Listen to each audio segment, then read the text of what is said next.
Қайырлы таң баршаңызға. Бүгін біз бір керемет шай ішетін боламыз.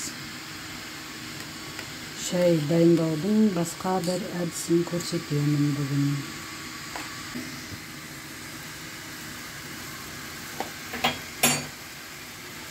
Енді бұл шайға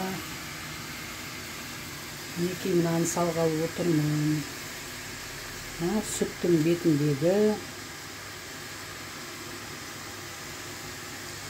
қаймағын сүзіп аламыз да шайға қосамыз. Мінекей қаймақтардың бәрін сүзіп аламыз.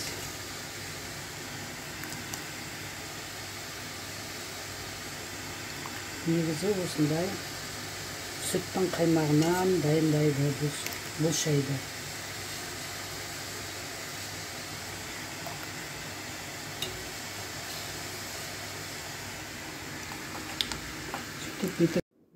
Бұл шайға сонымен қатар қаймақпен бірге тұз да қосылады. Осындай еккен шай ішсең, шөлің қанады. Өте пайдасы көп. Алғашқыда мен де шалмайтынмын бұл шайды. Қазір өте жақсы көремін.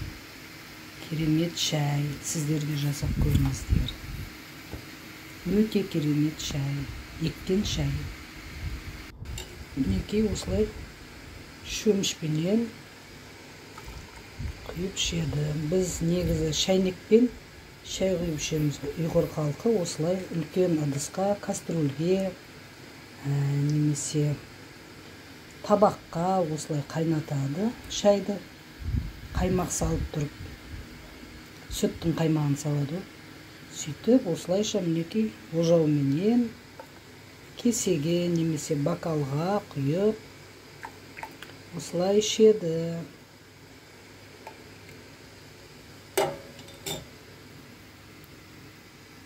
Егер сіздерге менің жасаған бүгінгі осы еккен шайым ұнаса, сіздер де ішіп көріңіздер. Өте керемет, шөліңізді қандырады.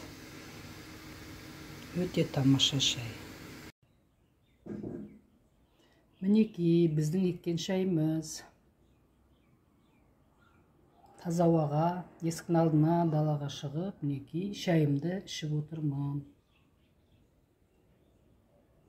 Жазың күні рахат қой. Есіктің алдында осылай шайыңды ішіп отырасың, демаласың.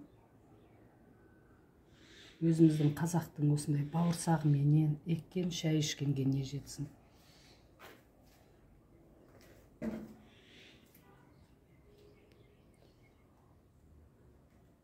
Осылай айналаңа қарап, демалып отырып, шай ішсеңіз,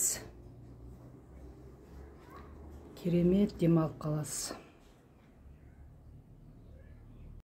Егер сіздерге менің осы видеом ұнаса, маған тіркеліп лайк баса кетіңіздер.